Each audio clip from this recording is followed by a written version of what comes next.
Everybody, welcome back to the channel. This video we are looking at the Week 1 NFL Draftkings and FanDuel final look picks for tomorrow's action. 13 games. Got a lot of news throughout this week with injuries, so the outlook has looked a little bit different than when I first posted the video. So we'll talk through the positions, talk through some injuries, some potential starters and playing times, and let's get started. As always, if you enjoy the content, appreciate it for the like button, subscribe if you haven't already. If you want to join and get the full lineups for tomorrow, you can visit the website, dfsprocess.net, first week of the season. It's always definitely a bit tricky with Vegas, kind of never really know. So the lines look really nice on some games, like the Eagles, -4 looks like an absolute lock. The Jags, -4.5 against Indy looks like locks. But definitely tread carefully. Week 1, anything can happen, but those are just a couple bets I really like. Let's get started. Twitter's at the DFS Process. Follow there. Links are in the description. First pick that we are looking at, or first position, quarterbacks. So outlook hasn't changed too much. I'm still looking to go down and save some money here if I can, and there are some guys that look cheap. The top end, I still think Hurts is probably your best option. I like him more just because Lamar Jackson, they're a 10-point favorite. There's a chance that game is over in the third quarter, and they don't have to throw much in the fourth. Not that Jackson throws much, but if they're up by a couple of scores, they probably won't risk having Lamar Jackson run a lot. So just hand the ball off to the running backs, and his upside could be capped in the second half. Whereas Hurts, just a 4-point spread right now. If it's a close game like Vegas thinks it will be, much better chance that he goes and has to play hard all 4 quarters. Don't mind Fields, but I'd rather pay $100 more for Jalen Hurts. Don't think, Fields, he might have better games than Hurts in some ones, but against Green Bay, I don't think so. Just a $100 gap. I'd rather take the guy that we kind of know we can trust a little bit more on Jalen Hurts. Second tier, I like Justin Herbert a lot just because it is a tremendous game stacking opportunity. You got a late game, which a lot of people sometimes like to target the early games just to see their fantasy points look good. So you always typically get some 4 o'clock, 4:25 starters a little bit less owned. So I like Herbert, $6,900. I don't think he'll be too popular. You have 2 on the other side, but I'd rather get Herbert for $200 more. Then looking at the low 6K range, you have Cousins, Smith, Watson. Nothing looks great. Kirk Cousins, if you're playing Justin Jefferson, you could stack with him, but I'd rather go down in the 5K range for like a Anthony Richardson. I still think looks like a great value because Jacksonville, even though Indy was going to struggle to put up some points, Richardson's going to run. Opportunities for rushing touchdowns from him, maybe even multiple rushing touchdowns depending on how much he runs. Even if they don't score a lot, I still think with the legs, he'll give you a pretty safe floor. And then Matthew Stafford, just because there are a lot of stacking opportunities with the Rams this week with some cheap pricing on the receivers, on their tight ends, with Cooper Kupp out. That is something DraftKings and FanDuel didn't anticipate when they put up this pricing a while ago. So you're getting some good pricing on these Rams receivers with their injury to their best guy and a guy that would have taken like 35-40% target share. And then going all the way down here, you got Sam Howell, $4,900. He's at home. He's a 7-point favorite against this terrible Cardinals defense. Cardinals going to be terrible all season. And the Commanders should put up some points in this one. Howell has a plethora of great receiving options. Assuming that McLaurin is able to go, I believe he is. Just make sure. Yeah, he's good to go. So you got McLaurin, you got Dotson, you got Samuel. You got some running backs there, I think. Right now, I'm going to put him in at just because he's so cheap and don't need much from him. But I definitely think you can go up to a Richardson for a little bit more. Or if you want to go with the same exact price and go with a much lower owned option, that would be a Baker Mayfield. Same exact price tag. Not going to get much ownership at all. Good matchup for him. And you can stack him with a Mike Evans or a Chris Godwin. Going over to the running back positions, top end over $8,000. I like Eckler the most. I think this game has the best chance to produce a lot of fireworks out of these top end running backs. The matchup isn't the best for Eckler on the ground, but he's also a guy that's going to be looking at a ton of targets. So he's had multiple games last season with 12 plus targets. Gives you receiving touchdown upside, just touchdown upside in general. We've seen him have a ton of 2-3 touchdown games in his career. 20 touchdowns last season. It's a spot where they should put up some points. So I like Eckler, $8,400. Chubb would probably be my second guy, and then I take a shot on Bijan before McCaffrey, just because there's some risk that McCaffrey might not put him out for a full workload and give Eli Mitchell some. That's some of the rumors coming out of San Francisco. You have $7,000 for Stevenson, and there's concerns that he's not going to play with an illness. So if that's the case, you have Zeke at 52. He's not a must play against a tough Eagles defense. If Zeke was in the low 4K range, possibly, but keep an eye on Stevenson's news. $6,800 for Joe Mixon. I think that looks good. I like him more than ETN just because Mixon has the backfield all to himself. ETN's going to be losing some carries to Tank Bigsby, who had a great preseason. 65 for Madison, 64 for Connor, 63 for Jones. I got to go with Aaron Jones as my favorite option down there. Just with some injuries to the Packers receivers, and Christian Watson's been ruled out. Romeo Doubs is questionable.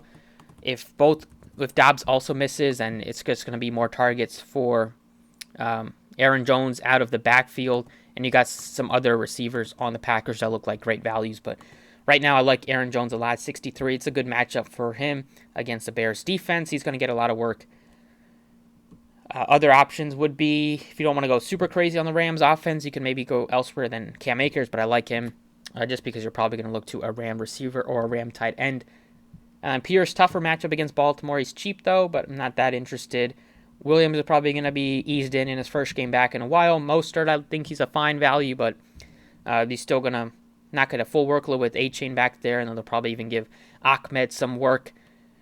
And low 5K range, it would be Jamal Williams from the Saints. Tough matchup against Tennessee, but he's a guy that will catch some passes just because the Saints don't have really any other options back there that they're going to give a lot of work to. Doesn't look like the rookies running back's going to play. And Miller's going to play, and also Kamara's suspended for the first 3 games. So 51 for Jamal Williams looks to be a great value at $5,100 down there. And 4K range, nothing sticks out too much, especially, take some shots if you're making 150 teams, but nothing that I would prioritize. Going over to wide receiver with a lot of value, it's pretty easy to fit in some studs here, and there's a lot of studs in great spots. So it starts with Justin Jefferson. I'm still all over him this week. $8,800 is very cheap. Doesn't have Thielen on the other side anymore. It's now Addison's time to shine, and then they have Osborne there. But might lead to more targets for Jefferson. I still like Addison this year, but just you're getting a guy in Jefferson who's probably locked in for double-digit targets. Potentially 13 to 16 targets. It's at home, good spot against the Bucs defense. Second guy that I love is Tyreek Hill. You can try to get to both of them if you want to. He's also in a good spot. He's going to put up some. He's definitely going to get opportunities for some long touchdowns. He's also going to get peppered with targets. And just think it's going to be a back and forth, high scoring affair in that game. Looking in the mid tier, you have some guys that look decent, like a Keenan Allen. If you're looking to stack that game up, AJ Brown, like him more for 400 than Devontae Smith. 6K range, nothing looks great besides Ridley and Olave are my 2 favorites down here because they're the number ones for their team. They're in pretty good spots, especially Olave against a really poor Titans pass defense. 63 for Evans. Doesn't look like he's going to get a new contract, but the matchup is good if you wanted to bring it back from Justin Jefferson with Mike Evans. You also have Chris Godwin, who's below 6K. Below 6K, you have Godwin, Amari Cooper, even Mike Williams. Those are all really solid options. I'm not too high on like a Bateman at 53. Sutton, you're going to have to wait and see if Judy plays or not. After it didn't look like he might not play, but now there's some concerns. There's some chance that he does play. Yeah, Marquise Brown, questionable. If he's out, then it's going to open up more opportunities for Rondale Moore. But that whole offense is going to be a mess for a bit. We'll see how long it takes until Kyler Murray's back there. And then you got a lot of guys at 3K flat, so it's definitely a spot where you can go stars and scrubs this week. A couple ones that look really good at 3K are Tutu Atwell. Going up against the Seahawks, he's going to get the targets. He's going to be their second receiver, so he's going to be on the field for probably 80+% of snaps. He's going to get his opportunities. You have Van Jefferson on the other side, who's 47. He looks okay, but I'd rather just save almost 2K and go down to Tutu Atwell, a guy that's going to be out there. Don't need much from him at $3,000, and I think he definitely will be able to produce. Another option at 3K flat that you definitely looks pretty good is the Packers rookie, Jaden Reed. He is going to be possibly the number one option because if there's no Dobbs, there's already no Watson. He's going to be their number one receiver. They don't have too many other options, so even though it's they're going to Chicago, Jordan Love had pretty good connection with Reed this offseason, so he's comfortable with him, and Watson's out. Dobbs, if he's out, then you got Reed. You got a bunch of 3K receivers, so he's going to be my favorite one to look to. And like I mentioned, that it's a spot where you can just load up on receivers this week. So you can even throw in a Tyreek Hill and then put in Reed in your flex. And I think that's a pretty good way to start if you're looking for kind of a safe one with at least the 3K guys you know are going to get targets. And then you got two studs. You got Jones, who's going to get carries and targets, and you got a cheap quarterback. You still have 52 left for the last few spots. Tight end-wise, I still think Higbee looks really good. He is a little bit more expensive on DraftKings at 48. And then you also have Musgrave from the Packers, who's going to be getting more targets, especially if Dobbs is also not able to play. So those are two really valuable, cheap tight ends. Top end, you got question marks. Hockenson would be the best overall if those two questionable pieces are out. If you're looking for kind of lower owned options, I like Njoku at 42. He can be a big red zone target for Watson. And that is pretty much it. Defense-wise, same deal.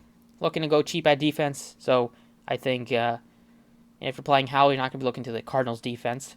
But if you're not playing Howell, you could maybe take a shot there. I like the Titans' defense. It's $2,600, looks fine. I don't even hate like the Panthers just because Ritter, young quarterback, could be prone to some turnovers. They got a decent defense. Anything could happen. Just a fumble recovery for a touchdown or a punt return for a touchdown. That's all you need. A couple sacks. So younger quarterbacks, a guy like Ritter, even on the other side, if you wanted to go up to see where the Falcons defense are 32. Don't hate that, but the Commanders look the best at 28. If you can try to get them, they'll probably be the cash game option for a lot of teams. And then all the way up, if you wanted to pay up for defense, obviously the Ravens look really good. Then I'd probably say that the Eagles are my second favorite. And last defense above 3K that looks pretty valuable would be the Jags if you're not playing Richardson.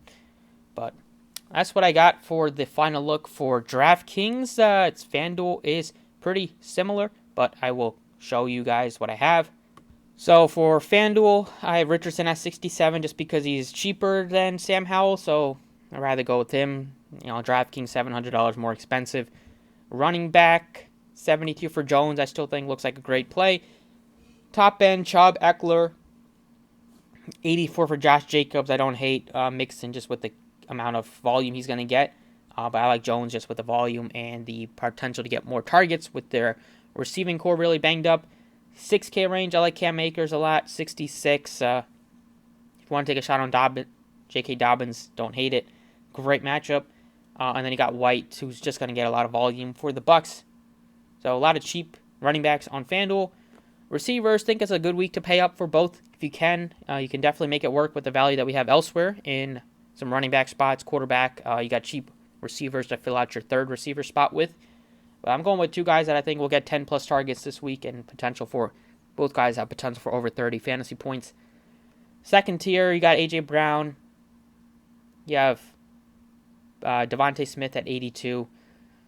Skipped over Jamar Chase, but I'd rather just get to Hill for 300 more.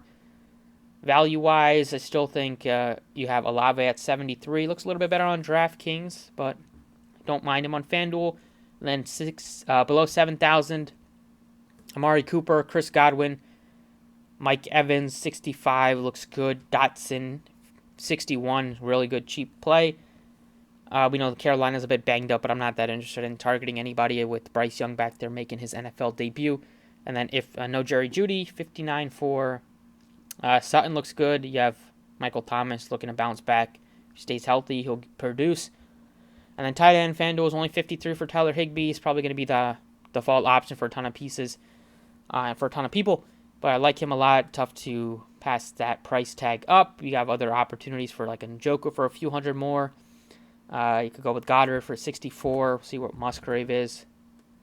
He's 45, so he could be a nice value if you want to save more money, but that is what I got for the position pieces. And then defense, Washington 49, tougher to get to them, so you're going to be looking at maybe the Titans defense, potentially on the other side, the Cardinals, if you're not playing Sam Howell. Going even below that, you could take a shot on the Rams, hope that Geno Smith goes back to his normal self, except it kind of bounces back to his average. Last season was an anomaly from him. See if he's able to continue that.